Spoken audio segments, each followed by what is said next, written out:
Cameroon, Bandung, Africa, Bandung, to the world, Bandung. Your Bamenda man, your Ikuna man, your Ngi man, your Bakuri man, and proudly so your anglophone brother. Les amis, appelez-moi désormais Sa Majesty Sénateur Cletus. His Majesty Senator Cletus. Oui, l'homme le plus noir de la terre. The darkest or the blackest man on earth. Ils vont se fâcher encore. Vous savez, ils ont passé le temps à raconter des histoires sur la fortune de Samuel Eto'o-Fils. Il est ruiné. Il n'a plus d'argent. C'est pour cette raison qu'il s'accroche à la Fédération camerounaise de football. Vous avez des gens sans ambition. Il dit sans ambition. Et pendant ce temps, ils sont en train de faire des vidéos pour nous montrer comment des footballeurs qui n'ont rien gagné en tant que footballeurs, comparés à Samuel Eto'o-Fils, sont en train d'investir, ils ont investi dans les hôtels, dans les fermes et autres. Du gros n'importe quoi. Vous avez des gens qui ont des problèmes à gérer leur fin du mois. Des gens qui ont des problèmes à payer leur loyer, à payer leurs factures exorbitantes, parce qu'au Cameroun, c'est grave. La lumière est terriblement, excessivement chère.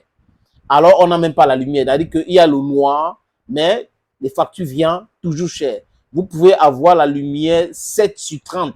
La facture sera la même chose. Idem pour l'eau. Vous pouvez avoir l'eau 4 sur 30. La facture va venir la même chose. C'est cette grosse arnaque que le système actuel a organisé avec certaines structures. Et comme il n'y a pas de checks and balance, ben, ça prospère comme ça. Mais les gens ont ces difficultés. Au lieu de se pencher de ce côté-là, ils pensent que c'est en disant que Eto'o-Fils est ruiné que l'argent va entrer dans leur poche. C'est-à-dire que la haine gratuite. Vous avez des problèmes. Au lieu de parler de votre propre problème, vous êtes en train de voir les problèmes des autres.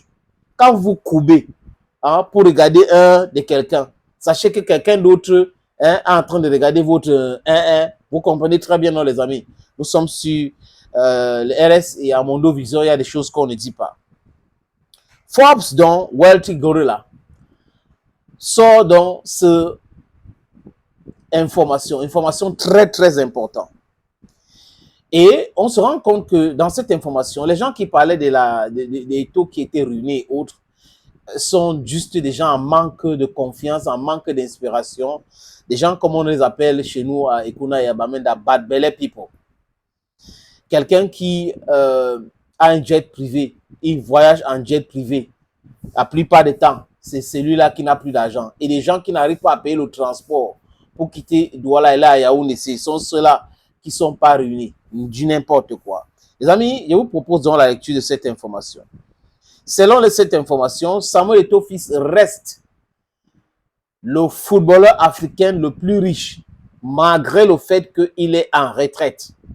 Comprenez? Il est donc en retraite, mais il reste le footballeur africain le plus riche. Il a une maison en location à Milan, un château de 14 milliards de francs CFA, une autre maison en Angleterre, un château à peu près de 9,4 milliards de francs CFA. Chez un milliardaire anglais à Londres, donc il a acheté là-bas, dans le même quartier que Didier Drogba. Il possède encore un château à Mallorca d'une valeur, donc les gens peuvent vérifier, d'une valeur de 12,7 milliards de francs CFA racheté en 2004. Samuel a aussi un manoir à Barcelone qui coûte 19 milliards de francs CFA dans le même quartier que Lionel Messi et Carles Puyol. Samuel Eto'o a une maison à Gênes acquis lors de son passage à Sampdoria à 6,5 milliards de francs CFA. Allez vérifier. Acquis chez une ancienne top modèle italienne. On a vu ça sur les réseaux sociaux.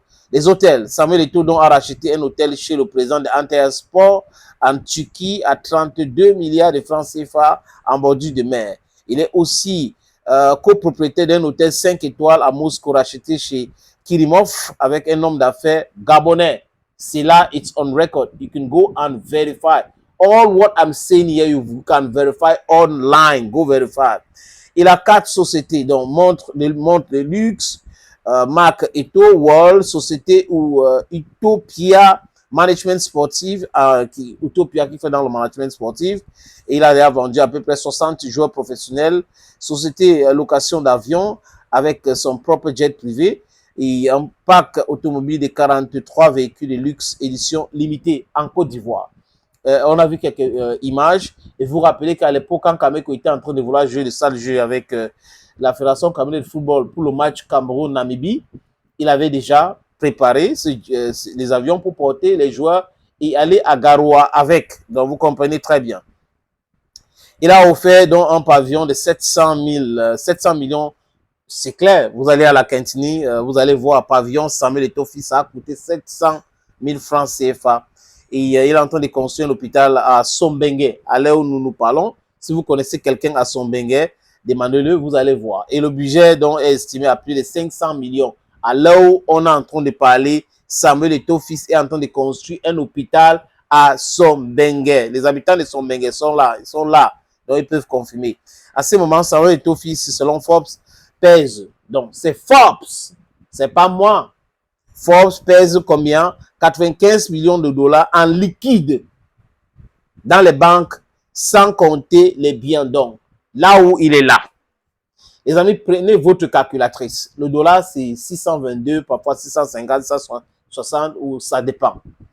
Quelqu'un qui a dans les banques 95 millions de dollars et avec les biens que je viens d'énumérer, les sociétés en question que je viens d'énumérer là, certaines personnes, des amuseurs publics, sont en train de les ruiner. C'est pour ça qu'il y a la FECAFOOT. En fait, le truc, c'est de le pousser des partis et pour mettre quelqu'un qui peuvent contrôler à la fédération pour continuer à voler, à spolier l'argent de football, à détourner les fonds publics à travers la Fédération camerounaise de football, à faire dédouaner les conteneurs à travers la Fédération camerounaise de football. C'est ça leur véritable problème. C'est pour cette raison que on a appris que le ministre du Sport aurait organisé une réunion secrète avec certains présidents des clubs, des aventuriers, pour choisir, pour trouver un nom de quelqu'un qui peut remplacer Samuel Eto'o-Fils à la Fédération camerounaise de football. Donc, il y a même Loxyplane. Loxyplane, c'est une compagnie aérienne qui fait la location d'avions. Je vous ai parlé de ça tout à l'heure. Donc, Samuel Eto'o-Fils est actionnaire majoritaire. Donc, voilà, les amis, c'est un détail que nous avons. Certaines personnes ont. Mais ils passent leur temps à dire, il est ruiné, il aurait pris 200 millions à Onana. Voilà pourquoi Onana est fâché. Du n'importe quoi. Rendez-vous compte que si Eto'o avait pris ce montant à Onana, Onana ne devait pas demander à son grand frère qui passe son temps à pavaner sur les plateaux de télévision là, de dire qu'il nous doit 200 millions. S'il peut arriver à nier que Onana a fait la Fondé Sport et que Eto'o a joué un rôle dans la carrière d'André Onana, c'est parler de 200 millions qu'il ne va pas parler. Donc, il est en Côte d'Ivoire aujourd'hui. Demain, il est au Togo. Il est au Nigeria. Il est à Milan. Il est au Maroc. Après, il est au Caire. Il revient au Cameroun. Il repart en Côte d'Ivoire. C'est toujours l'agent de football alors qu'on a bloqué. Alors que la gestion a été remise entre les mains du ministère. Vous êtes en train de perdre votre temps. C'est un faux combat là-bas. C'est la distraction. Nous sommes en 2025. La mobilisation devait être pour l'alternance au Cameroun aujourd'hui. Donc, chers amis, chers peuples, laissez ce débat. Nous sommes obligés d'entrer dedans pour pouvoir vous faire sortir de ce débat-là, pour être dans ce qui est utile pour vous, pour nous. Ceux qui sont dans la distraction, on connaît. Et le pouvoir en place est en train d'utiliser cela pour pouvoir distraire le peuple camerounais. Et on a des soi-disant intellectuels qui passent leur temps sur les plateaux de télévision à raconter des boubas, des gens qui, à chaque prise de parole, nous rappellent leur diplôme. Alors, on comprend directement que c'est des faibles. Ils sont trop faibles. Quand quelqu'un passe son temps à rappeler le diplôme, alors de parler d'un sujet donné, c'est un faible. Voilà des gens qu'on envoie écumer les plateaux de télévision pour distraire les Camerounais. Réveillez-vous. Thank you, friends. Bye-bye.